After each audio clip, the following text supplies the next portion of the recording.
Hi, everyone. This is Gustavo, the host of the Enabled Disabled podcast. A real quick description of myself. I'm a middle-aged Latin American male. I am in my living room, and you can see the blinds behind me with some beige drapes. My hair is dark brown, and it's combed in the middle, and I'm wearing a blue polo shirt. I am super excited to have Tiffany Yu on the show today. Tiffany is a public speaker, social impact entrepreneur, content creator, community builder, and I would argue a world-renowned pioneer in bridge building. She has the unique experience and has traversed both the non-disabled community and has built up some really great relationships in the disabled community, and she's really helping build the gap between those two communities and actualize so much of the potential that is still latent in the disability community. Tiffany, thank you so much for being here. Welcome to the show. Thanks for having me, Gustavo. Wow, that was quite the intro. I'll provide a brief visual description. So I'm a Taiwanese American woman with long black hair and red lipstick, and I'm wearing wired headphones and a blue top. Blue is the theme. We did not coordinate, but we can pretend that we did. And I've got a background of a very white, clean living room because I'm joining you from my sister's childhood bedroom, which has many posters of Blink-182 and Limp Bizkit hanging around. Fun. Where are you right now? I'm joining you from Bethesda, Maryland. It's about 20 minutes outside of Washington, D.C. Very nice.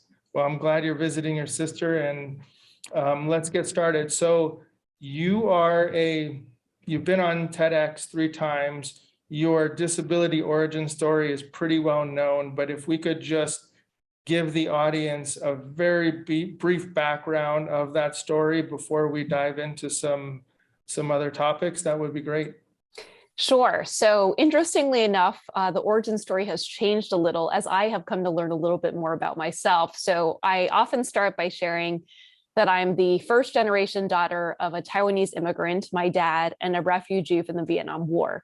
And that will make sense in a little bit. So my origin story, my disability origin story happened in 1997 when I was 9 years old.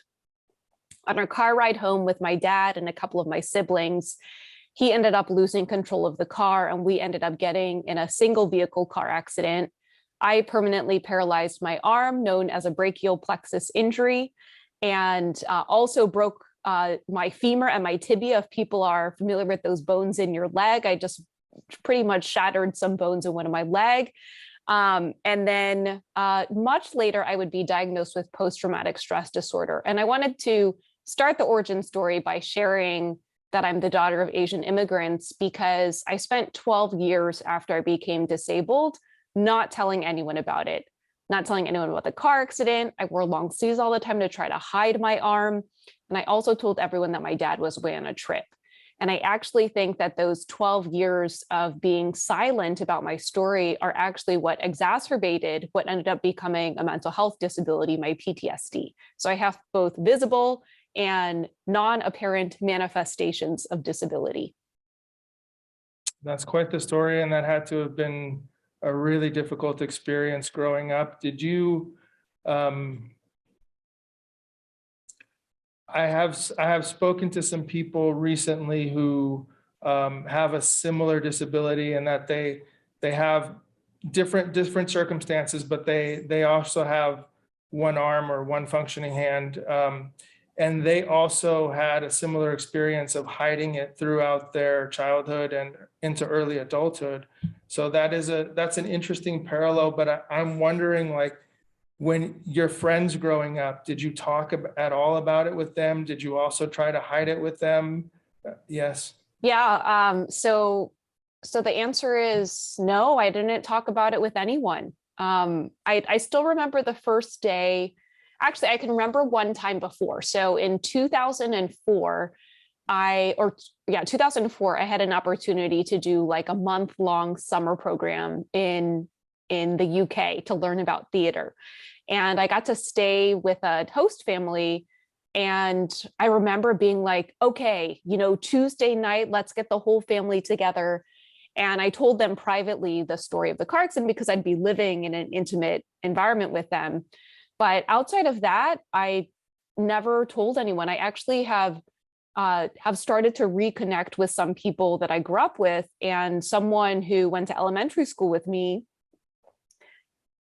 When I posted about the car accident, he said, "Oh, Tiffany, I knew about the car accident, but I didn't know about your dad. I'm so sorry." Right? This is 25 years later. And then I more recently got to reconnect with someone that I went to middle and high school with. And he was like, "Tiffany, I thought that your arm was from birth." And I'm starting to put together all these puzzle pieces from those adolescent years that I don't remember much because they were probably just very traumatic to me. But what it's highlighting to me, or what's being reflected back to me, is that I felt like I had no safe spaces to tell anyone what had happened. And so it ended up becoming my secret. And so moving through the world as a child and a young adult, what gave you the confidence to make those adaptations, right? Like you had to learn, you were right-handed, born right-handed. You had to learn how to type, how to write, how to do everything with your left hand. Did you have any help, or was that something that you just figured out on your own and just started practicing at home, started practicing in private? Like, what did those adaptations look like? Yeah, so I will let you in. I actually didn't know what an occupational therapist was until like 3 years ago. And I think what that highlights is, A, I didn't know that much, but B, no one really told me that much about my injury or what resources were available to me. So I actually have a funny, not so funny story that I'll share from my childhood that I actually think helps kind of frame some of the situation that I grew up in. So as I mentioned, I shattered a couple bones in one of my legs. So I had a cast that went from my toes up to my hip. And I was in that cast on my leg for about 4 months after the car accident.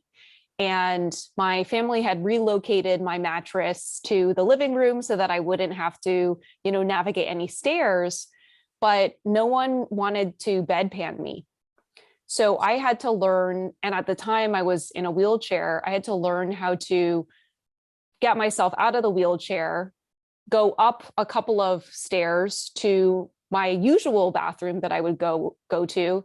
And I remember I had, like during Halloween when you're trick-or-treating, you have those little like pumpkin trick-or-treat buckets.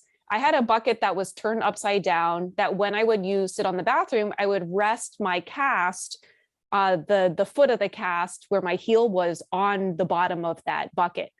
And I think I wanted to share that story because I just had to figure it out. And I'll meet so many people who say, "Oh my gosh, I can't imagine having to relearn how to write with my non-dominant hand," or "I can't imagine how to relearn how to type or tie my shoelaces." And I'm like, when you literally have no other choice, you will figure it out. And this is one of those scenarios where I often tell people that you want to stretch yourself, or at least what I learned during my adolescence was how much I could be stretched. And I feel so grateful that I didn't break, right? But it's a very fine line between being stretched that much into a situation that is so uncertain where you're really having to fend on your own, to potentially, going over the edge and having it be so traumatic that you end up breaking. And that can ultimately impact some of your life outcomes. That's absolutely true. And thank you for sharing that. I'm glad that you didn't break as well. And it is that fine line, but it's, so for me, I had occupational therapy when I was young, but then so much of my adaptation was figuring it out. I couldn't hide physically because my disability was so apparent, but I could definitely hide psychologically and pretend I'm just like everybody else. I'm doing all these things. I'm going to regular school. There's very few accommodations for me. And so that it feels like you had a similar mentality of, I have to do this. I want to prove that I can do it. I want to do something with my life. And so you keep stretching and pushing and trying to adapt as best you can. Yeah. And I love that you said, you had to hide psychologically, because now I actually think most of the healing and maybe my own adaptation work is that healing psychologically, right? Is saying it's okay if you have to ask, if you have to ask for help or you don't know, like let the tears come, like let yourself feel what you need to feel. Absolutely. It is growing up is hard enough as it is for so many people, that I think to have this extra layer. I don't define myself by my disability, and what I tell people is it's like a mosaic, right? If you look at it, it's a complicated picture. It's deeply layered. Sometimes the disability has had a big impact on things, and sometimes it's like it's not even there. Just it's context specific.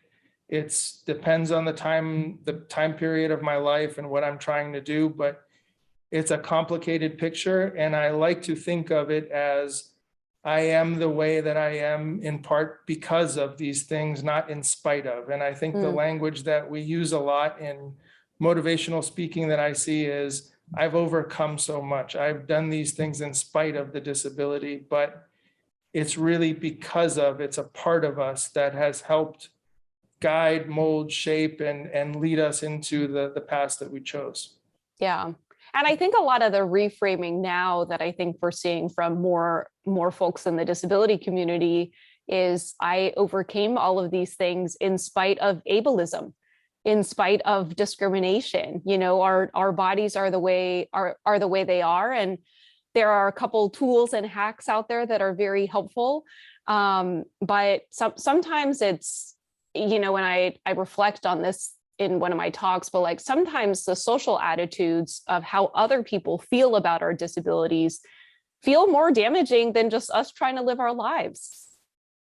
It's very true. And it's something that I've been starting to realize too, since I started this podcast, because most of my friends growing up were non-disabled. Most of the people I surrounded myself with were non-disabled. And so for me, it was always adapting to the world as it was, rather than asking or figuring out how can the world adapt back to me a little bit as well. So it's a give and take, but yes, I like that reframe a lot.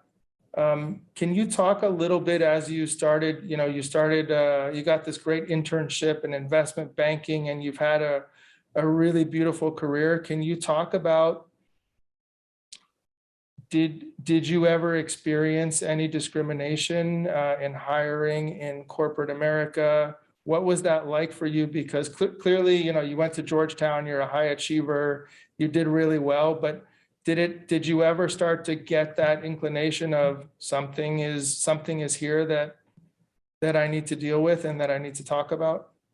Yeah, I feel like my experience might be unique, but I'm hoping that it won't be. And so I'll start off by saying, I only really started to come into my disability identity in 2009. So again, car accident was 1997, 12 years later was 2009. So up until that point, I didn't really understand that there was such a thing as disability history or disability culture, disability pride. And so I just was like a young woman who could only use one arm. And so I didn't know any of the nuances that existed around whether you disclose or not, and when in the interview you do, and accommodations and how that works. And I knew nothing about disability discrimination. And so here I was, maybe like my boastful millennial self, I was like, I hope that my academics and my work ethic can speak for itself. So, but at the same time, I also understood that the industry I wanted to work in, financial services, you have to be very strategic. So strategy came a couple different ways. It meant that even before this Goldman Sachs summer internship in the summer of 2009, I had done an internship at UBS, and I had interned at Merrill Lynch, and I was interviewing at Deloitte, and these, if those companies aren't familiar to you, it's just, the whole slew of different companies within the financial services industry. So I was like, let me get as much experience under my belt before I need to show up for this place that could potentially give me a full-time offer. The other thing that happened was, because networking is so important in the financial services industry, I had to start showing up at these networking events as a left-handed handshaker. And that was something I felt a little nervous about, but I probably became the most confident left-handed handshaker you could see. I will say, I do remember in high school at my graduation, I remember I attempted, I shook whomever's hand, like the principal, whatever, with my right hand, which is my injured arm.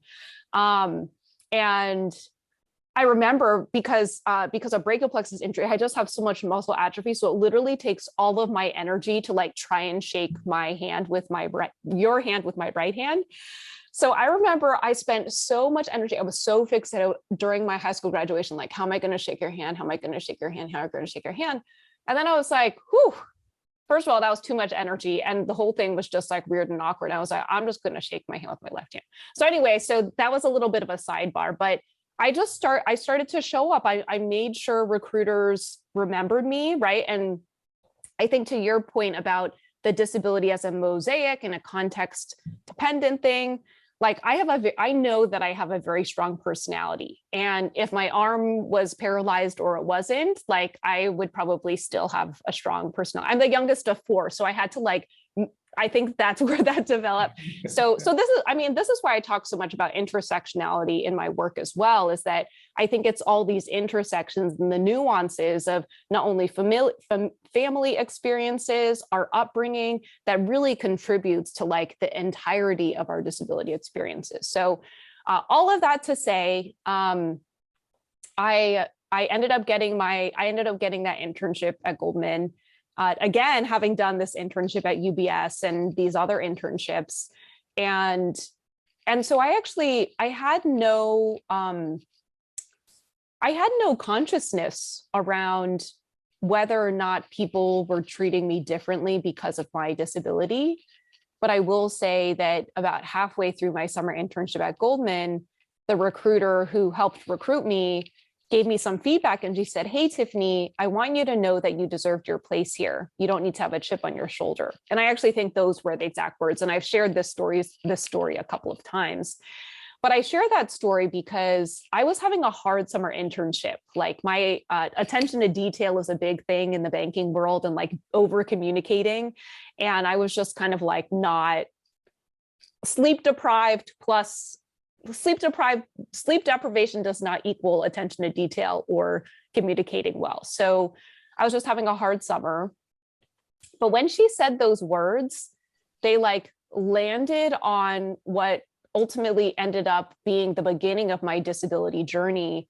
They just fell. And it made me realize that up until that point, a lot of the times, the way that I used to explain difficult things that were happening in my life, I would blame on my disability, right? This is like the epitome of a victim mentality. And the fact that she called me out and she said, "Tiffany, you are here, like, do it, like, crush it,"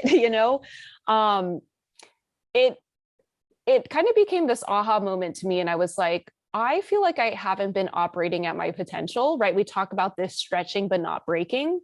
And I was kind of operating in this same place where I'm like, I had internalized this ableist trope that because I was disabled, like I couldn't produce good work, or that I was bound to fail, and then she called me out. And I think sometimes we need those people like that. It's okay to be in that space sometimes.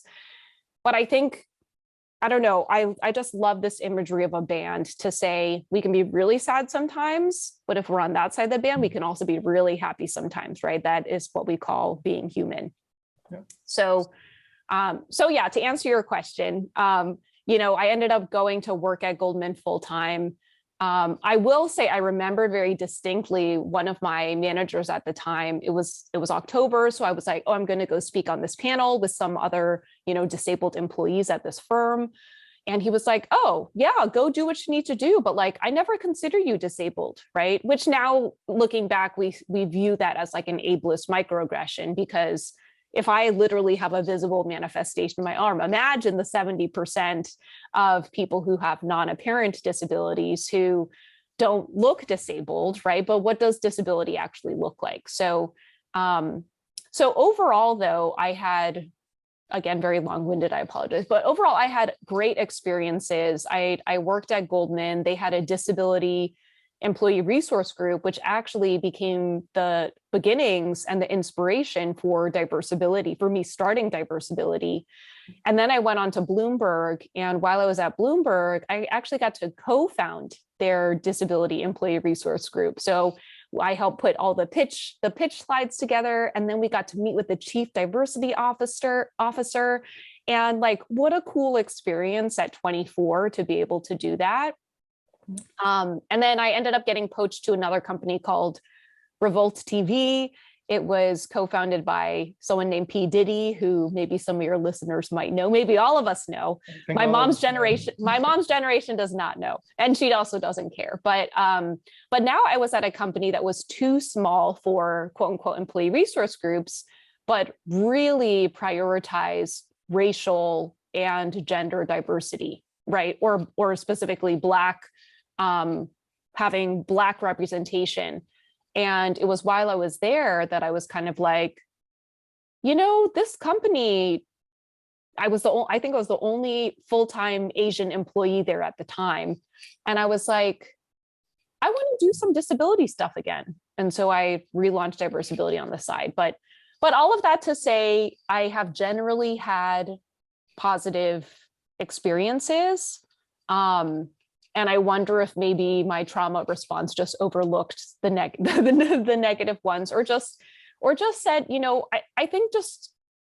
I think one of my superpowers, I don't know if I'd call it a superpower, is that I just want to understand where people are coming from. So I think people can say things that might be hurtful. I know I have done that, but I'm projecting my own stuff. Or some childhood, my first TED Talk was called The Power of Exclusion. And even at 34 years old, I still feel being excluded so acutely. I get transported right back to, when I was 11 or 12 years old. So yeah, in this journey to want to create these bridges, as you mentioned in my intro, I think it's just really been for me this wanting to understand where people's starting points are, and at least just trying to all move forward together at whatever pace works for us. Yeah, there's so much there that's interesting. First of all, it's beautiful stories and context there. I think kudos to your recruiter for almost acting more like a mentor than a recruiter, right? She brought to light something that you belong here. You're already accepted. You're already in. Just go do the work. And I know investment banking I had friends that did it out of college, and 90 hours, 100-hour weeks is not fun for anybody. I know I get like 7 hours of sleep, and I can't. I'm just like, how did I do that? Yeah, it's. I think that's. Well, I mean, there's people who do it for a long time, but at the very least, we can say it is a job that's particularly well suited for younger people coming out of school, where you have that extra energy and can put in those hours much easier. Interesting point that you made about your coworkers saying, I don't see you as having a disability, because I've had that experience too. And it's interesting, I guess it's always context specific, but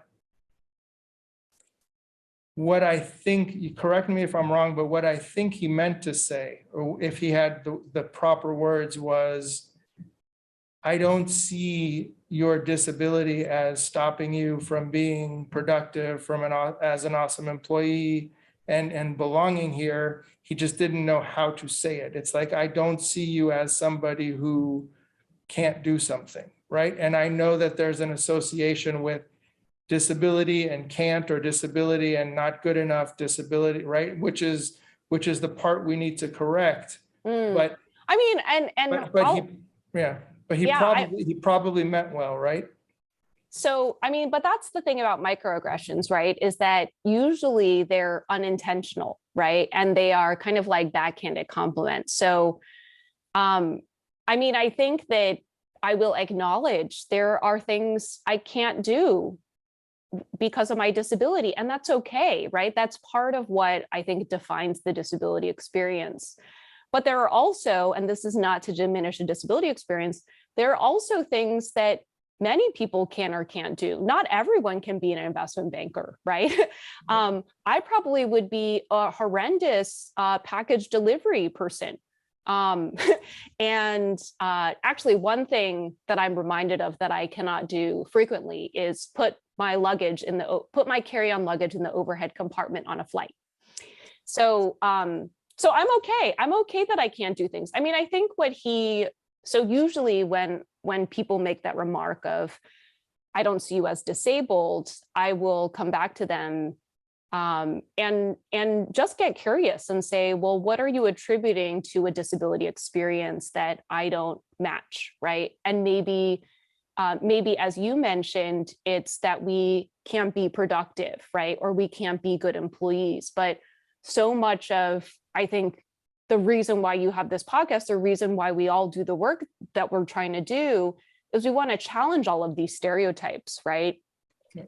I think my disability, there's also another microaggressive saying where people are like, don't let your disability stop you. And then I'm like, well, like part of a disability experience in an ableist world is that there are things that haven't been adapted for us yet. I mean, we learn how to, I remember growing up, because I'm home now, I'm just thinking about it, but N64, I might be dating myself, but I'm the youngest of four, and each one of us had a controller. And if you remember how the N64 controllers are, maybe whoever hears this will be like, okay, Tiffany's now going to become an adaptive gamer. So I learned how to hold the controller with my left hand, and then I used my right foot to push the keys. And I was, Mario Kart, I was on Rainbow Road, I was Bowser, and so we have had to learn how to adapt, which has made things harder, right? I don't want to diminish that. But I digress. So yeah, I think that's the interesting thing about microaggressions is that, so for example, people will come to me and I'll tell them about, my arm that's paralyzed, and they'll be like, but you're so pretty. And that's a compliment, right? Because I'm attractive. But you're so pretty, the way that it's framed is, I don't see disability and beauty paired together, right? And again, if we think about, as I mentioned before, this metaphor of the band, you can have beautiful disabled people and there are ugly disabled people. This is being human, we're going to exist on the spectrum. But I think oftentimes as disabled people, we're only put into this one category in this one narrative. I agree with that completely. And I am a gamer as well, and I have adapted, and I've had some controllers built for my one arm, and I am working as a side project we'll talk about later on some adaptive controllers, because I think gaming is a beautiful experience in many ways for people. It does make it harder, but at least I've found playing tennis, playing sports, swimming, or just in general, just doing the things we love to do. If people see us doing something well, doing something excellently that they don't necessarily expect, yes, there's microaggression there, but I have found that oftentimes it opens up the door to change those hearts and minds, and to have deeper interactions with people, and to have that, reframing the way they perceive me. So it leads to this. I know with Emily Ladau on your podcast, you were talking about allyship and also this opportunity that we have that it's not a responsibility that we all have to take, but these learning teachable moments, right? So we have these opportunities as human beings to connect with each other. If we're just going about our day and doing something that impresses somebody, if we have the mental energy and if it's the right time and opportunity, it does impact other people's lives, and it does change the way we're perceived. Yeah. I mean, I often say, if someone's impressed or if someone feels inspired, like we can't control how people feel, but we can encourage them to take action. So, if they see you swimming or gaming and they're really impressed, maybe in their spheres of influence, they will continue to advocate for more spaces to create, to, get more swimmers or have more gamers, right?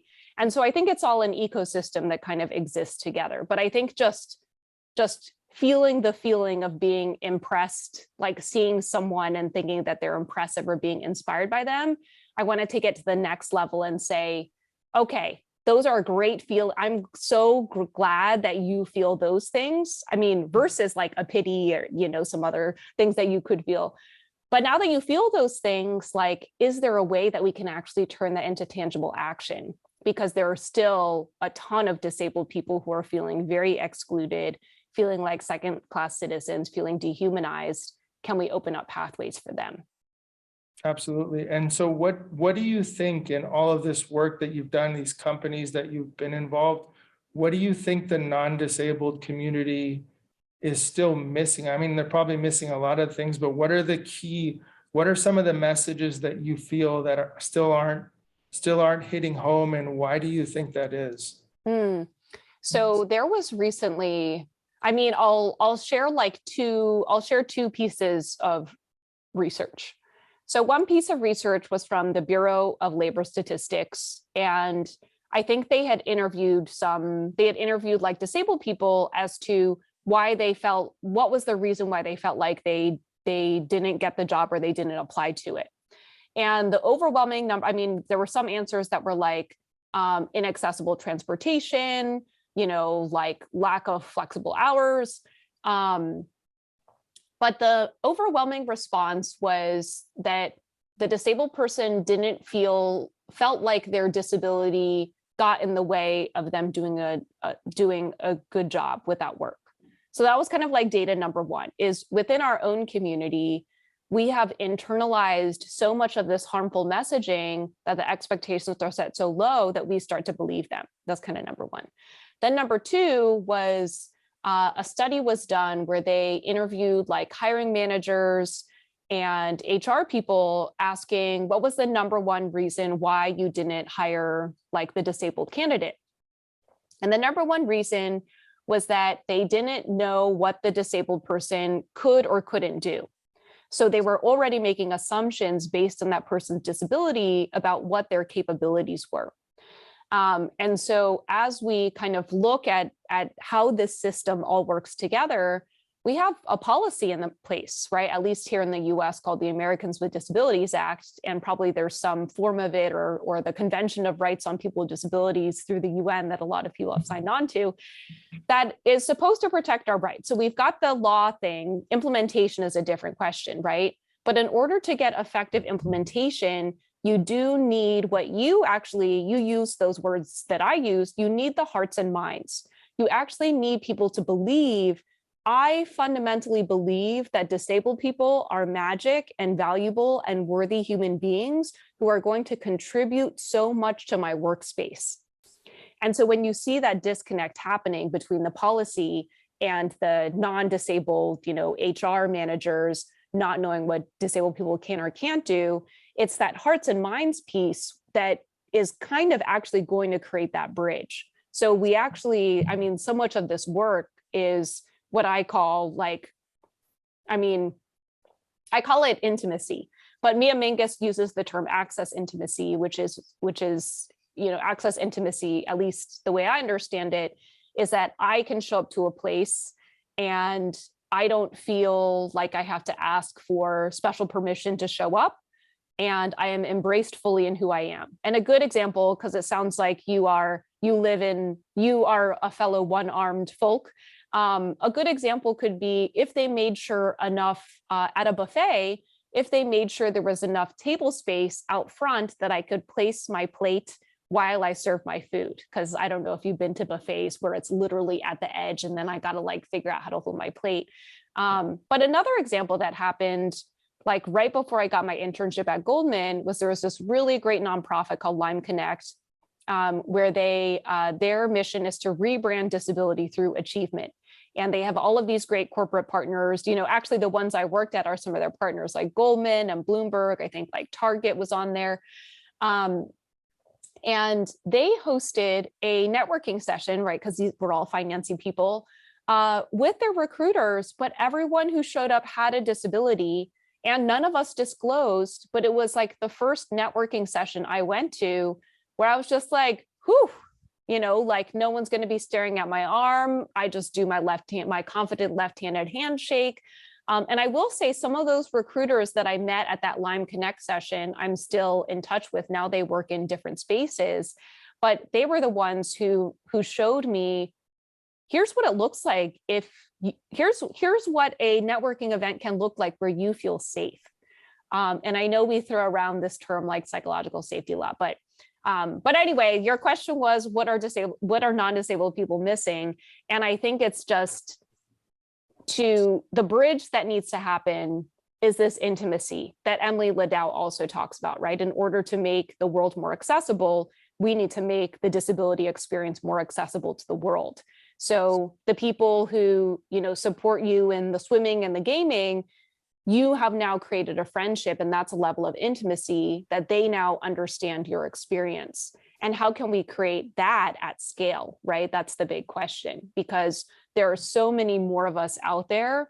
Again, 70% of disabilities are not apparent. There are so many of us out there who are hiding in silence because they fear that if someone finds out that they have lupus or they're hard of hearing, like maybe that hiring manager will make an assumption about what they can or can't do, right? Like, what does it actually feel like? Because I don't know if you've ever felt like when you have made an assumption about someone and then they challenge that assumption and you're like trying to grapple with that tension of what it feels like in your body. Like it does feel like you feel a little defensive because you're like, whoa, I believe this whole thing my whole life. And how can we like embrace that discomfort and kind of sit in that place and be like, okay, maybe I have some more things to learn.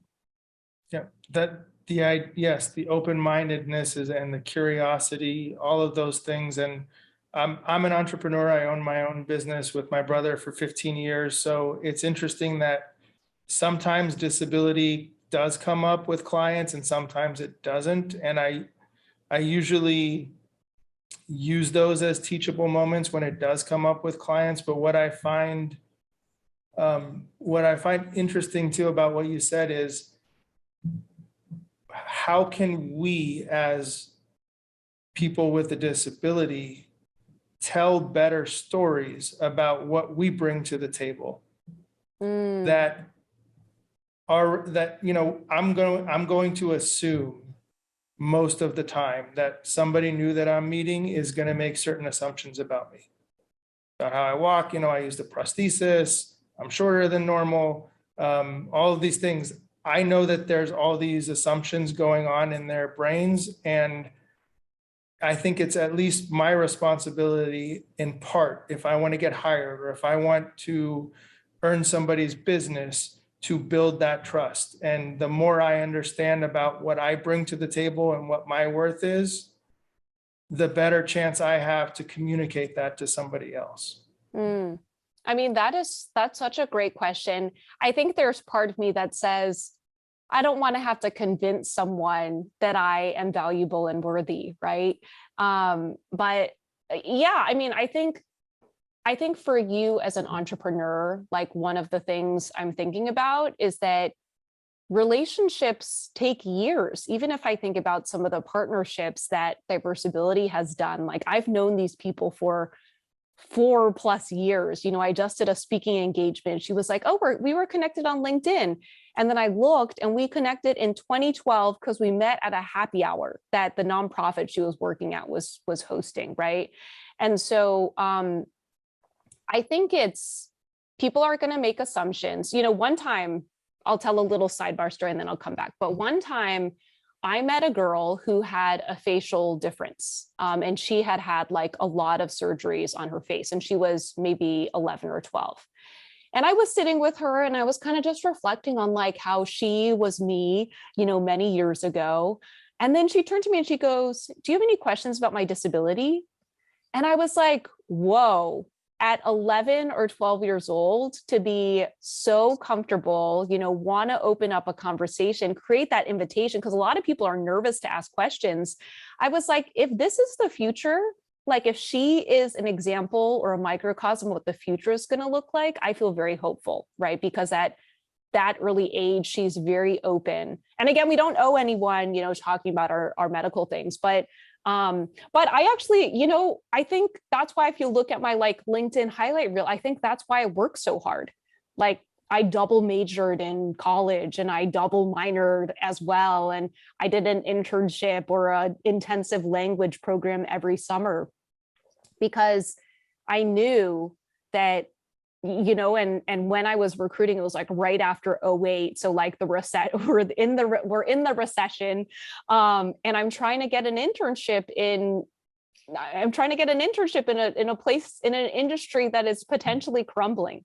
But I knew that I had receipts. I think that is what I feel really grateful to have had. And I want more disabled people to have as well. Is the fact that, whether it's a UBS or a Merrill or a Goldman, they gave me a 3-month chance to learn some things, be in a professional work environment, learn how to send professional emails. I feel like people discount the value of that. So yeah, I guess I come back to receipts because even now, I do quite a bit of corporate work, but I also know I have receipts because I worked in the corporate world. And not only was I an employee there, I was also on the recruiting side. I also started an employee resource group.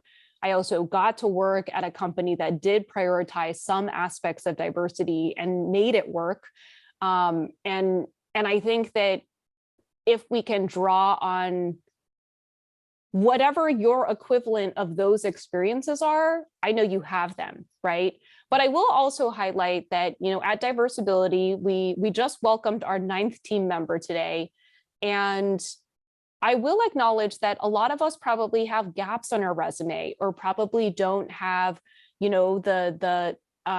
the work experience for the thing that we're trying to do. And part of what I try to do at Diversability, I like to call us a talent incubator, is I want to see us win.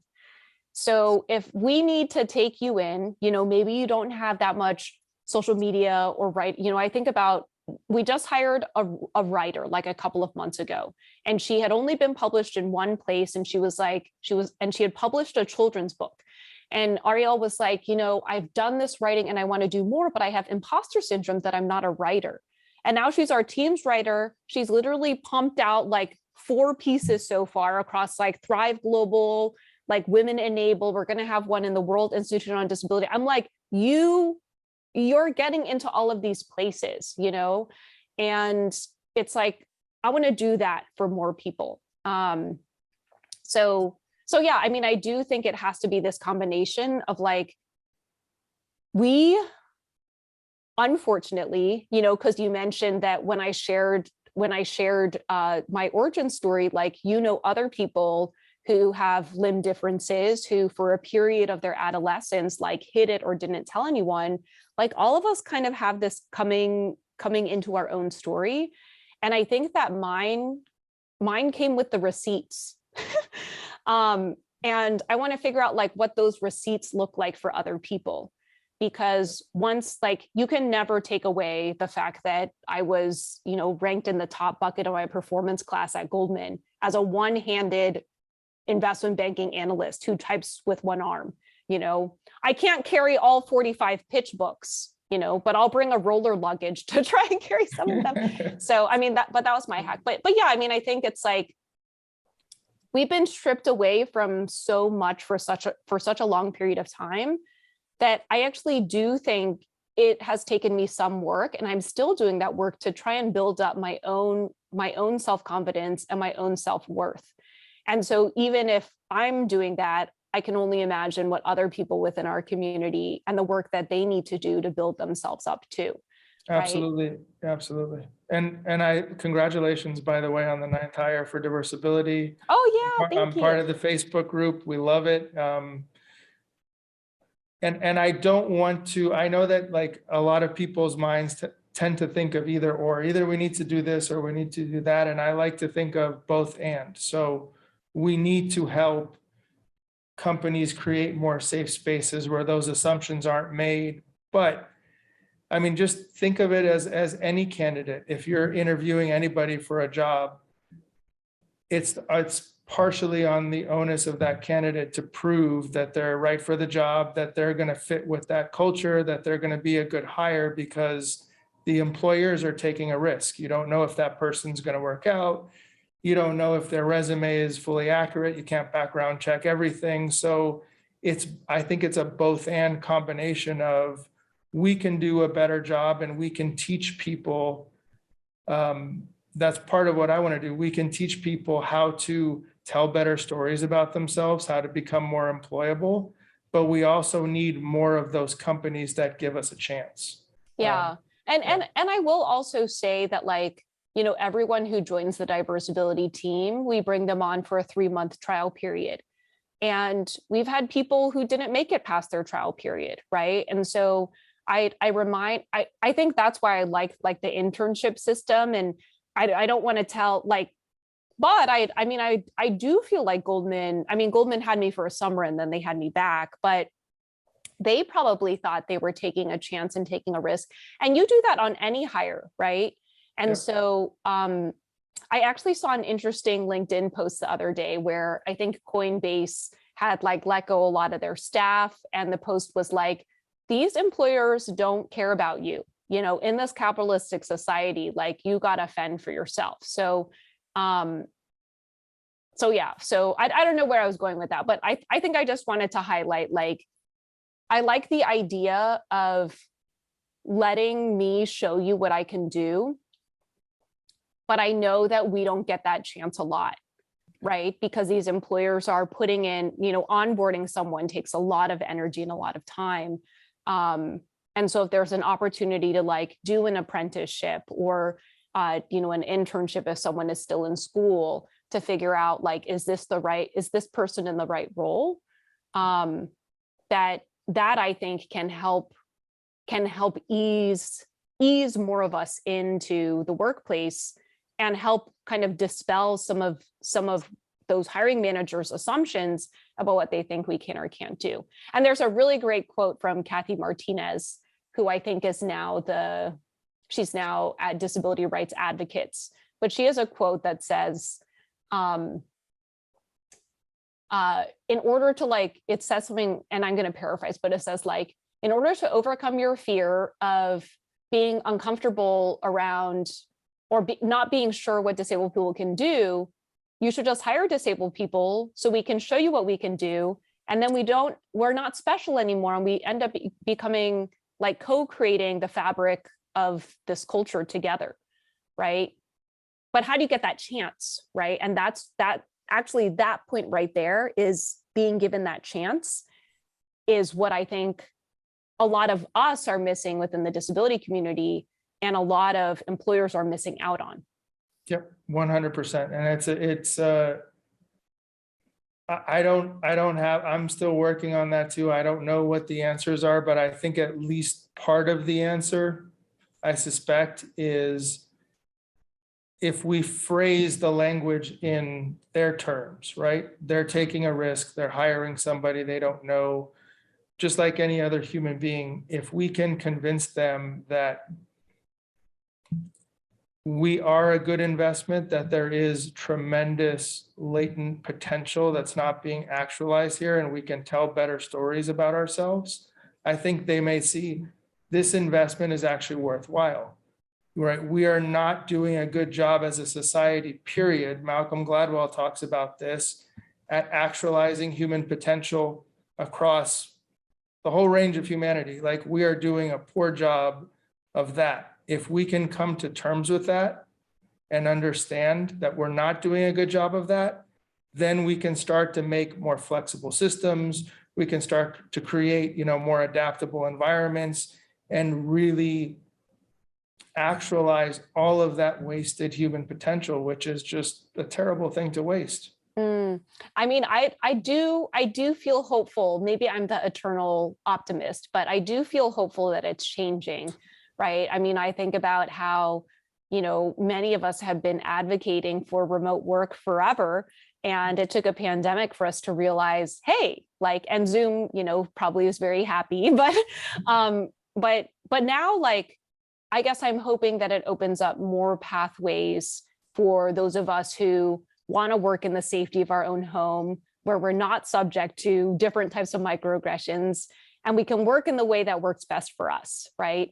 I mean, as I'm doing this interview, I'm sitting on my bed, but we're still doing it. So, and you're still getting the content. So does it matter, whether it's in a crowded office, an open office space where nobody, and it's, I don't know. So It's true. Just the important thing is, can you do the work? The answer is yes. And then whether you're doing it at home, whether you're doing it at the office, it doesn't really matter. You're getting the job done. Tiffany, what have you been working on recently that you're really excited about that you'd like to share? I will say my latest project is it's called the Disability Empowerment Endowed Fund.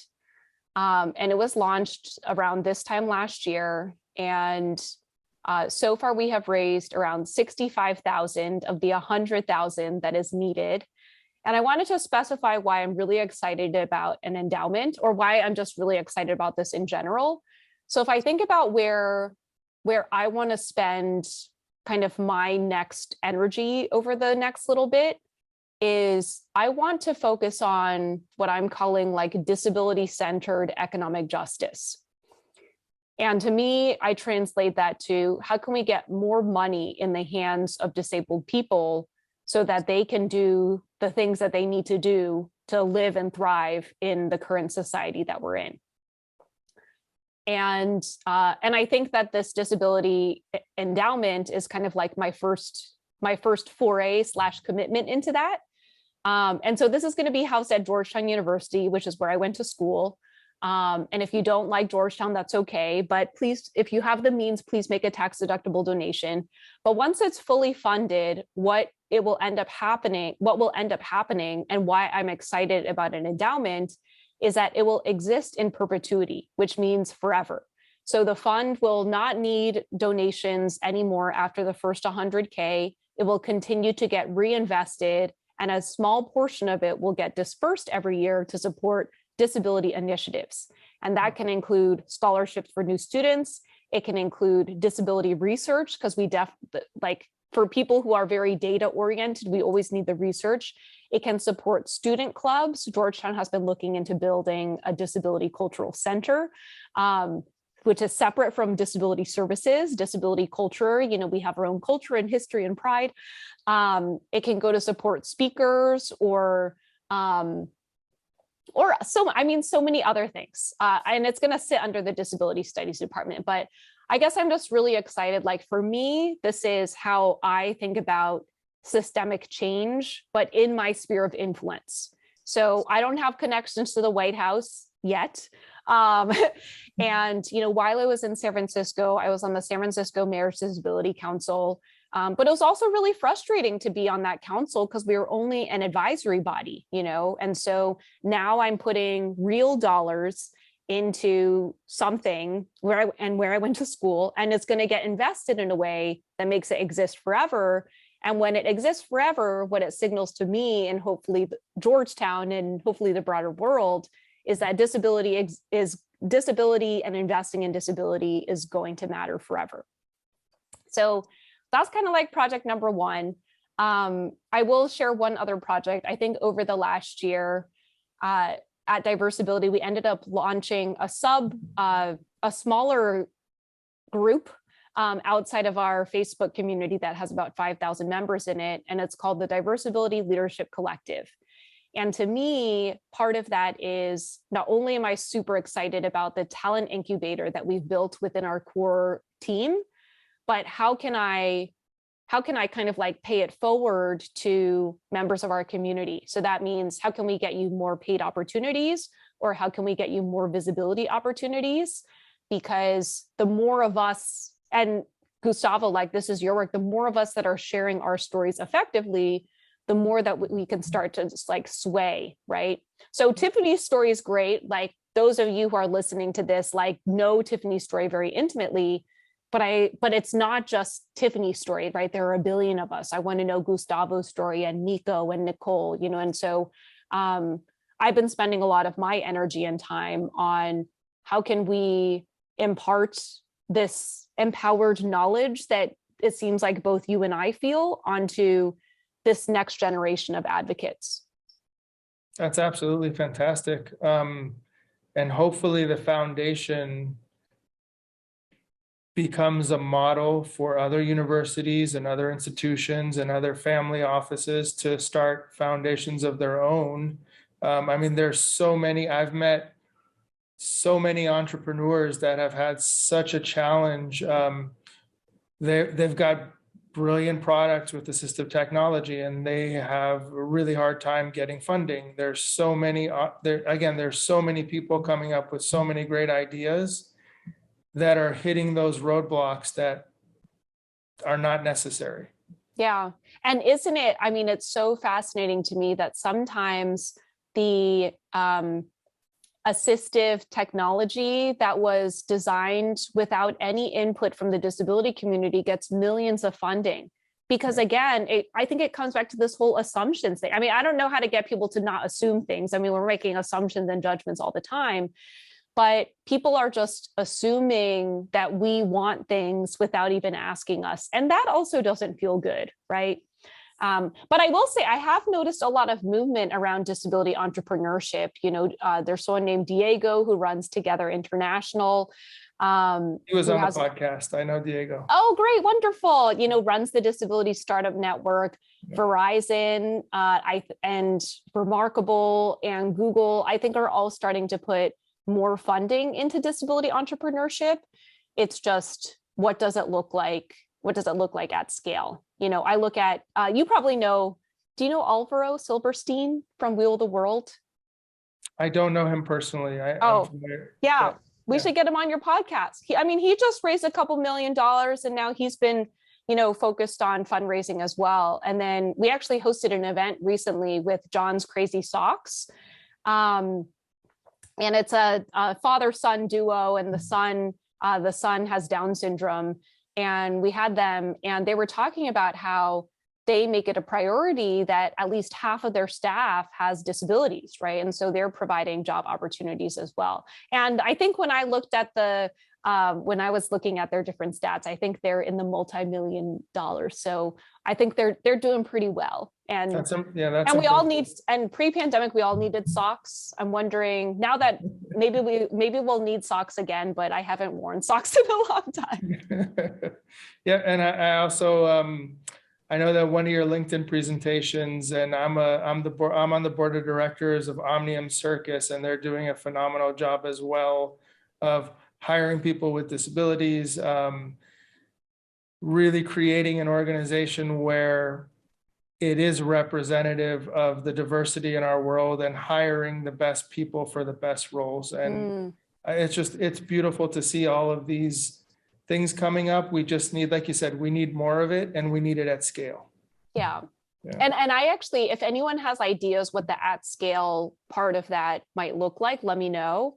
But maybe creating intimacy, I don't know. There's something about scaling intimacy that I don't know if but it happens one conversation at a time, and hopefully mediums like podcasts and And, some of the changes that are happening in Hollywood and advertising will start to move things forward. Absolutely. Tiffany, is there anything that I missed in this podcast that you feel is worth talking about, important to talk about? The last thing I'll say, I don't know when this episode is coming out, is on the topic of storytelling. This will be my last thought. Is I just think about how liberated I feel to be myself, and if I think about what is at the root of disability justice, it's collective liberation, right, across all intersections. But first, I think we need to think about personal liberation. And part of that is, economic and financial freedom, as I talked about my economic justice, but also just like to let your story out in a way that can impact and influence the masses, and if the masses means you getting a job, as we talked about earlier, I just want your listeners to know that like who you are is such a gift. And like, even if we never meet, like, I can't wait to hear your story, and I can't wait to see the people who are impacted by your story as well. Thank you so much for that. I think that's a great way to wrap up the show. And I agree with you wholeheartedly. How can people learn more about you, connect with you, get in touch? Yeah, so if you want to follow me, Tiffany, you can follow me at I'm Tiffany Yu across social media. That's the letter I, the letter M, followed by my first and last name. And then if you want more educational content or to get plugged in with the Diversability community, you can find us across social media at Diversability.